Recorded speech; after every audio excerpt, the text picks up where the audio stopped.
السلام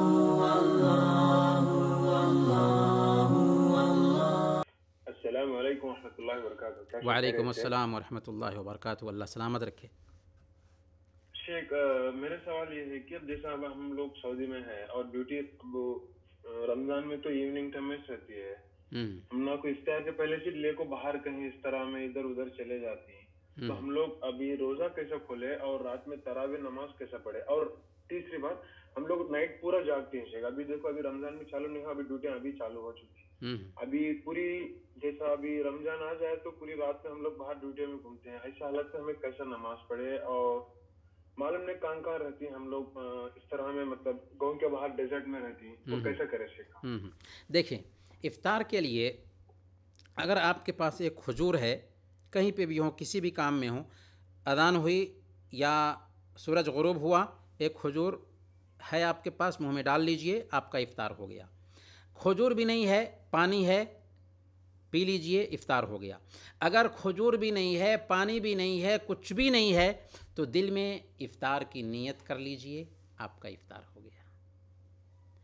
رہی یہ بات کہ نماز کا کیا حکم ہوگا، کیسے نماز پڑھیں گے، تو ایک مسلمان کے لیے ساری زمین پاک ہے. مغرب کی اذان ہوئی، ہم اسی جگہ پر جہاں پر تھے ڈیوٹی چھوڑ کر کے مغرب کی نماز پڑھیں گے. عشاء کی اذان ہوئی، اسی جگہ پر جہاں پر ہم کام کر رہے تھے سب کے ساتھ میں عشاء کی نماز پڑھیں گے. ساری زمینیں پاک ہیں. رہی بات تراویح کی، تو آپ اس کے لیے پلاننگ کر سکتے ہیں.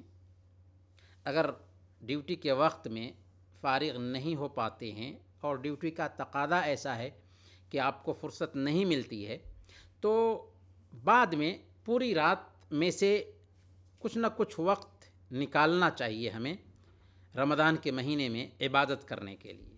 آدھا گھنٹہ وقت نکالیں اگر ہو سکتا ہے تو، یا اجازت لیں اپنے ذمہ دار سے کہ عبادت کے لیے بھی ہمیں کچھ وقت دیا جائے، اگرچہ اس کے لیے دن میں اضافی ڈیوٹی کیوں نہ کرنی پڑے، لیکن عبادت کے لیے بھی وقت ملنا چاہیے.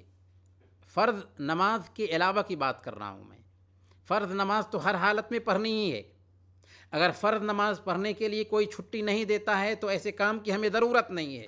اور یاد رکھیں، وَمَن يَتَّقِ اللَّهَ يَجْعَل لَّهُ مَخْرَجًا وَيَرْزُقْهُ مِنْ حَيْثُ لَا يَحْتَسِبُ. جو اللہ سے ڈرتا ہے، اللہ اس کے نکلنے کا راستہ ہموار کر دیتا ہے اور ایسے راستے سے اس کو کھلاتا ہے جس کا اسے گمان بھی نہ ہوگا.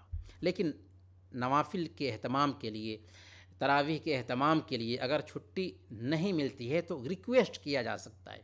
اگر اس وقت نہیں پڑھ سکتے ہیں تو بعد میں بھی پڑھ سکتے ہیں، اکیلے میں بھی پڑھ سکتے ہیں، ڈیوٹی کے بعد بھی پڑھ سکتے ہیں، فجر سے پہلے تک پڑھ سکتے ہیں.